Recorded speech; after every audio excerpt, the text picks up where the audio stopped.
Bro, if you talking to somebody and at any point in that conversation they bring up BPD, pack it up. Pack it up. You got it. Nah, you gotta go. You actually probably should pack it up and run as fast as you can because BPD has to be the worst excuse of a disorder I've ever encountered in my entire life. So if you aren't familiar with BPD, it stands for borderline personality disorder, and it's it's run a number on human decency for a little bit now. If you can imagine like the worst humans, like the whole like 7 deadly sins of human beings that you've ever encountered in your life, tie that up into like a big bundle and like set it on fire, because that's what BPD is. It's literally the worst thing on the planet. I swear. Where do I even start with niggas or shorties or whatever with BPD? It's just this cacophony of absolute, just chaotic, vindictive, and horrible energy. It's some of the worst stuff ever. First, there's a spectrum to it.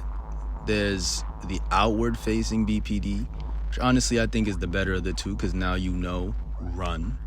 And then there's the covert BPD that sneaks up on you.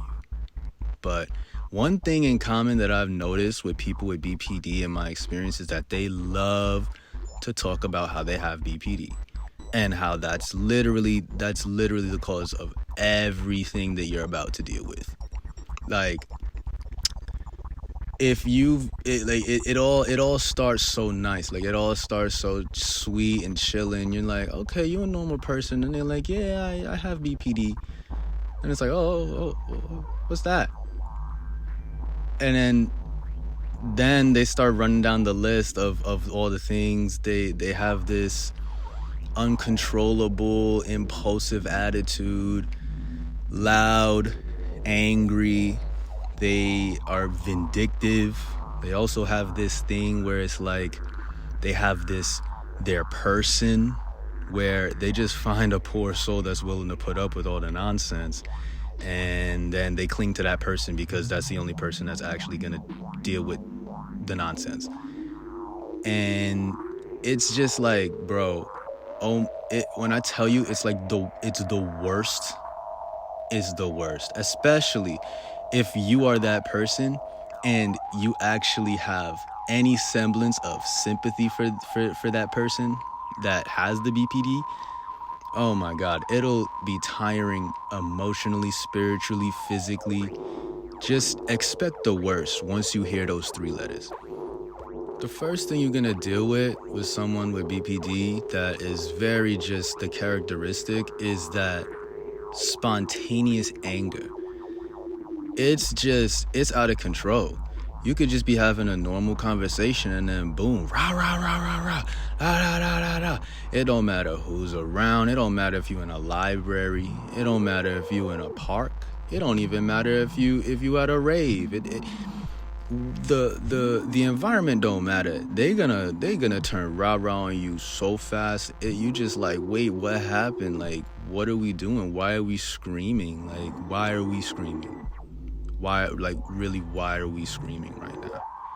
And it's like the most innocuous stuff. It's just like, you could say, I like sunflowers because they make me feel happy.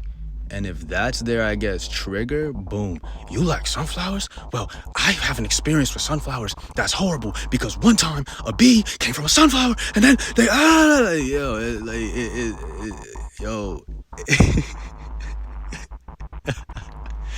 it's actually so nuts. It's actually so nuts. Like, that anger is just out of nowhere.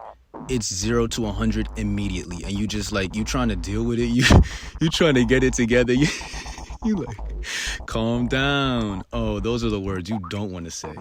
You do not want to say the words calm down to a BPD person going on a rampage, because now you just put kerosene on that fire, bro. You just put jet fuel on that bitch because, oh my God, now it's gonna just get worse. Niggas is looking at you. You just looking at them confused. You like, I don't fucking know, bro. Like, huh? They crazy, bro. Like, I don't know what's going on. And like the part is they'll follow you. They're not gonna just walk away because they're mad. They're literally gonna follow you around, yelling, screaming, doing whatever the fuck. And all you have to do is sit there and just be like, yo, I don't even know. Because you can't say calm down, because that's just going to amp them up. You can't start yelling back, because then, oh my God, if you thought saying calm down was going to put kerosene on the fire, basically jump into a volcano if you're going to get rah-rah back. Because it's just going to, it's going to turn into a physical altercation real fast. And that's another aspect of this part. Like, they will physically assault you and abuse you, and they will just do that and physically, verbally, just, it's if their trigger is set off, boom, it's done. And the only way you're gonna get them to calm down is to wait it out. You just wait it out. You just gotta wait it out. And once they've exhausted all that whatever that BPD is, then you just gotta be like, all right, awesome, understood, and please never see them again. I've made the mistake of feeling bad. I've made the mistake of, being like, okay, I understand this is your trauma. No, bro, pack it up. Pack it up. Pack it up. Pack it up. Leave. Run as fast as you can for them hills, because it's only gonna get worse if you stick around for oh my God. It's only gonna get worse if you stick around. If you happen to stick around, now you become somebody that's known as their person. Now their person is that person that they just will abuse, and they'll stay around. They'll still keep on being their friend, a boyfriend, girlfriend, like whatever your relationship is to this BPD person. If you're their person, now not only will they attach themselves to you, if you put up with the abuse, they'll just, I just have BPD. No, bro. That's crazy. Like, that's nuts. You're not gonna scream at me in the middle of this Walmart. Like, huh? And like, that's predatory. Like, that's why I think like BPD is so dangerous, and it's so just, it's so nonsense, because it's just abuse. Predatory abuse. You find a person, you cling to them, and you abuse them for the time being until they can't stand you, and they just will leave you alone. They will not tolerate it unless they will. And then God bless those brave souls that's still friends or even in any type of relationship with a BPD person, bro. Because I know that their life is actual hell. Like, it's actual hell. Like, it is not okay. Because not only are they angry at you, but they want to stick around. They never want you to leave. They never want you to go away. They just want you to stay around and endure whatever crazy nonsense that they're yelling and screaming about and fighting people about. And then just like, oh my God, but my BPD. Oh, whatever will I do? Woe is me. Like, if you don't get out of my face with that nonsense, I've kind of hardened myself to it, because I've had the unfortunate, reality of being the person a few times. And oh my God, it's because I don't know. I understand trauma. I understand it because I have trauma. However, I'm not gonna go around yelling and screaming and hitting and doing all this nonsense to somebody just because, oh, I have trauma. And in the event that has happened, it has happened before, have a little bit too much to drink, you get belligerent. You gotta take accountability. One thing about BPD people, accountability is nowhere to be found. Nowhere. Literally, it's just everything is everybody else's fault. you're never gonna hear anything about yourself without, doing the whole rah-rah thing in the middle of the library. And it's just not gonna get solved. You can't solve it until you just take that accountability. You sit with that anger, that rage, that feelings that trauma makes you feel, and just kind of say, oh, maybe I shouldn't go on a rampage across this Sears, and maybe I gotta just keep it together and talk calmly about it. But no, calm and BPD, like I said before, calm and down is literally like it's the fuse. It's the spark that blew up the C4, bro. It's literally like it. Yeah, no. And being a there person a few times has taught me, no, I no longer sympathize with you. No, I cannot physically empathize with you, because I do not do that. I can't justify doing that. And it's frustrating, because they could be the sweetest person normally, but then it's like once that BPD hit, woo, it's like nitrous, bro. It's go going from 0 to 60 in 0.2 seconds, man. Like, God. Like I said, there's a whole spectrum to this whole crazy disorder, where it's either up front and okay, walking right the other direction, or it's worse and it's covert. It's like, oh my God, such a sweetie pie, so great. Then boom, you just walking down the street thinking you having a solid conversation, and then you talk about the wrong thing. You don't understand. Like, oh my God, like that's the worst, because then you formed a somewhat of an attachment to this person, because it could show up, a few hours in to a few months in, and you don't even know. But one thing I found is that they love to talk about their BPD. They love to talk about their BPD. So that's the warning sign. That's the warning sign for anybody out there that's, in these streets, just like thinking everybody's just a normal human being with you just chilling. The second they love talking about their BPD, or they say that they have BPD, or they're talking about their BPD, nope. You're going to have to pack your bags. You're gonna have to just, get it together, all your things, all your belongings, and dip.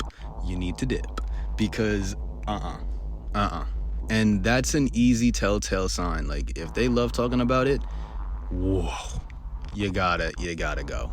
You have to leave. It's bad. It's bad, bro. It's bad. And if you have the unfortunate, circumstance where you actually have allowed a BPD person, any sort of closeness within your life, expect your life to be ruined. Like, just in shambles. Expect the next few months to a year to be devastating, bro. Like, not only are you gonna endure verbal and physical abuse, but if you introduce them to anybody, and then their triggers get too much and you leave, they're vindictive as fuck, bro. They want revenge, and they will slander you to no end. You can think, oh, this person loves me. No. Because the second that things don't go their way, now you're the worst person on the planet. Now you just are this thing and that thing. You're blah, blah, blah, and bleep, bleep, bleep. They will run their mouth about the worst aspects of you to anybody that is willing to listen. So it will fuck up your, mental health, your physical health, your sense of like self-adjustment. And they'll gaslight to no end. Like, oh man. So don't get close to anybody with BPD, because unless you want all of your business just to be completely broadcast on like PBS, yo, it's a mistake to do that. Like as I've reiterated, you hear BPD, you gotta run. And you gotta run as fast as you can in the opposite direction, because the only thing that's gonna yield from that is a disastrous life for like the time that you're even engaged with this person. Because oh my god oh my god, that might be the trauma speaking, because oh man, I cannot believe I've been this many BPD's people's person. Like, I'm too nice, bro. I'm too nice. It's like, oh my god, it's but yeah, learn from my mistakes. Don't do it, bro. Like, you could really think, oh my god, if only we could just solve this, I could fix them. No, nope. Let the SS save a hoe. Like, set sail, stay on shore, bro. Do not put your suitcase on that boat, because that's gonna sink. It might even explode. It might be the most spectacular like sinking of a ship you've ever seen in your entire life. Like, and then you on the ship, so you better hope you got a lifeboat. Like, rocking in my lifeboat right now, bro. Shining my flashlight, SOS, bro. Tap, tap, tap, tap, tap, tap, tap, tap, tap. Like, oh my god, man. Looking for that lighthouse. I think I see it in the distance, but yeah. Don't do it, bro. You gotta run. You gotta run. You cannot board that ship, man. You cannot board that ship, bro. And the thing about it is, a lot of BPD people talk about their BPD a lot because they have a therapist that's basically an enabler. Like, bro, BPD's people's like therapists gotta be like disastrous for the ecology of this earth and human society, because they have them convinced that it's incurable. Like, it's like you got like something that can't be cured. You got something that's just, that's just you, and like, people are gonna have to work around you. And some of them, like, they try and bring up accountability, but as a therapist, I know you're not trying to deal with that rah-rah. You're just trying to get through your session, secure that check, and dip.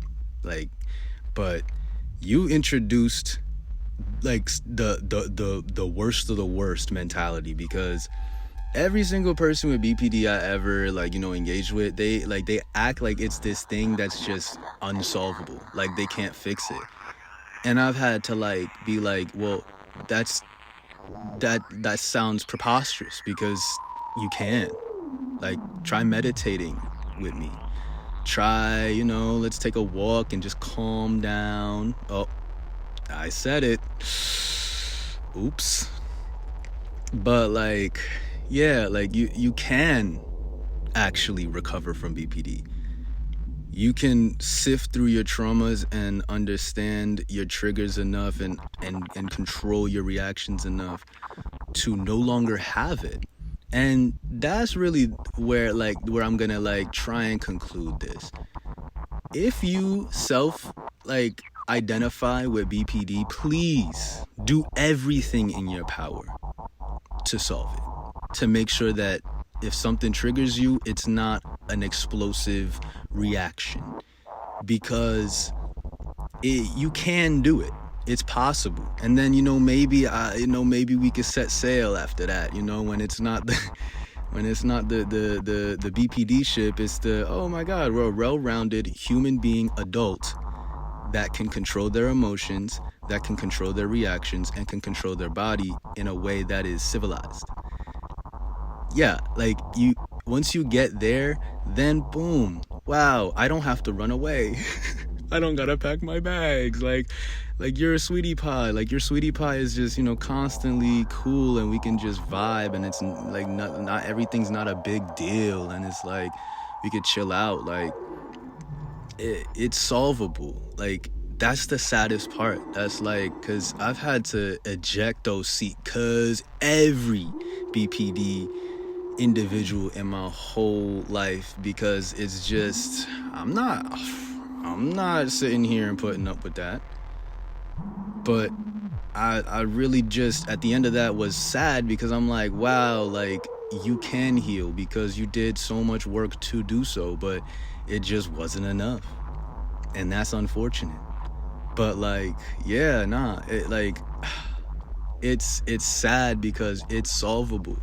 It's so solvable.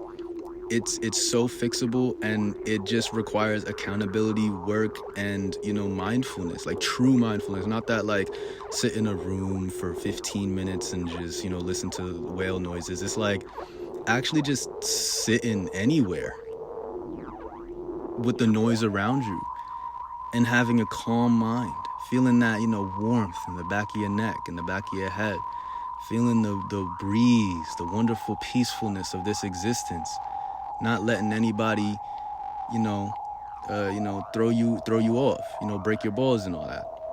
But yeah, to close off, you hear the letters BPD. Run, pack your bags, dip. Do not be their person.